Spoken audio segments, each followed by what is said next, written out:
श्री वामन पुराण 25वां अध्याय वामन चरित के संदर्भ में ब्रह्मा का उपदेश तथा तदनुसार देवों का श्वेत द्वीप में तपस्या करना। ब्रह्मा जी ने कहा, महाबलशाली देवगण, आप लोग जिस उद्देश्य से यहाँ आए हैं उसके विषय में मैं पहले से ही सोच रहा हूँ। सुश्रेष्ठ, आप लोगों को जो अभिलक्षित है वह पूर्ण होकर रहेगा। दानवों में प्रधान बलि को पराजित करने वाले एवं विश्व को रचने वाले परमात्मा ने केवल आप सब देवों के प्रत्युत हमारे भी सहारे हैं। वे तीनों लोकों के स्वामी तथा देवों के भी शासक है। इन्हें सनातन आदि देव भी कहते हैं। उन महान आत्मा सनातन आदि देव को देवता आदि कोई भी वास्तव रूप में नहीं जानते कि वह कौन है, परंतु वे पुरुषोत्तम समस्त देवों को, मुझे तथा श्रुति वेद एवं समस्त विश्व को जानते हैं। संसार के समस्त क्रियाकलाप उनकी जानकारी में ही होते हैं। वे सर्वज्ञ हैं। उन्हीं के कृपा प्रसाद से आप लोगों को मैं अत्यंत श्रेष्ठ उपाय बतलाता हूँ। आप लोग सुने। आप सभी उत्तर दिशा में क्षीर सागर के उत्तरी तट पर स्थित उस स्थान पर जाइए जिसे विचारशील विद्वान लोग अमृत नाम से उच्चारित करते हैं। विश्व की रचना करने वाले परमात्मा वहीं योग धारणा में स्थित होकर कठिन तपस्या कर रहे हैं।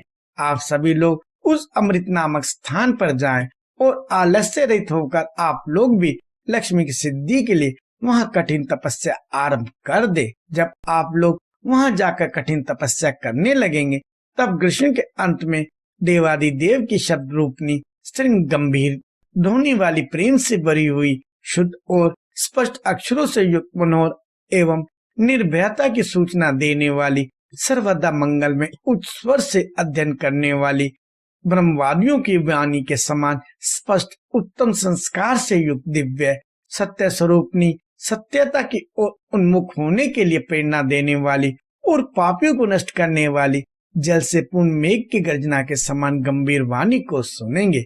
उसके बाद भावित आत्मा के आत्मज्ञान से परिपूर्ण महात्मा कश्यप के योग व्रत के अवसर पर व्रत की समाप्ति हो जाने के बाद अमोघ तेज से संपन्न वे देव आपसे कहेंगे, सुश्रेष्ठों, आप लोग मेरे पास आए।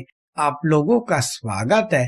मैं आप लोगों को वरदान देने के लिए आप सबके समक्ष स्थित हूँ। कहो किसे कौन सा वर दूं? और जब भगवान इस प्रकार वर देने के लिए उपस्थित होंगे तथा अदिति एवं कश्यप उन प्रज्ञावान प्रभु के चरणों में झुककर सिर से प्रणाम और वर की याचना करेंगे कि भगवान ही हमारे पुत्र बने, इसके लिए आप हमारे ऊपर प्रसन्न हो, तब वे ब्रह्मवाणी के द्वारा ऐसा ही हो यह कहेंगे। इस प्रकार संकेत है।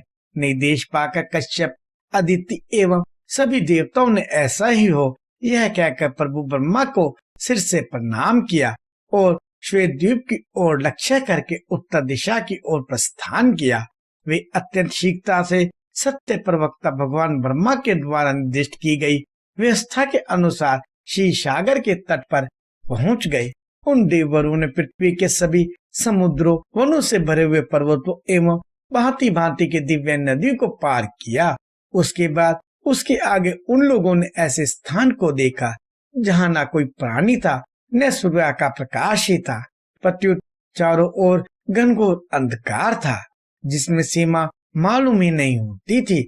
इस प्रकार के उस अमृत नामक स्थान पर पहुंचकर महात्मा कश्यप ने प्रज्ञा संपन्न योगी देवेश्वर कल्याण की मूर्ति सहस्रचक्षु नारायण देव की प्रसन्नता की प्राप्ति के उद्देश्य से देवताओं का सहस्त्र वार्षिक हजारों वर्षों में पूर्ण होने वाले दिव्य देह संबंधी इच्छा पूर्ण करने वाले कामदव्रत की दीक्षा दी।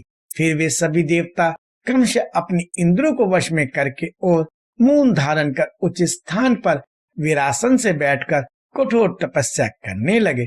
वहां भगवान कश्यप ने महात्मा विष्णु को प्रसन्न करने के लिए वेद में कहे हुए स्तवन का सूक्त या स्रोत का स्पष्ट वाणी में पाठ किया, जिसे परमस्तव कहते हैं।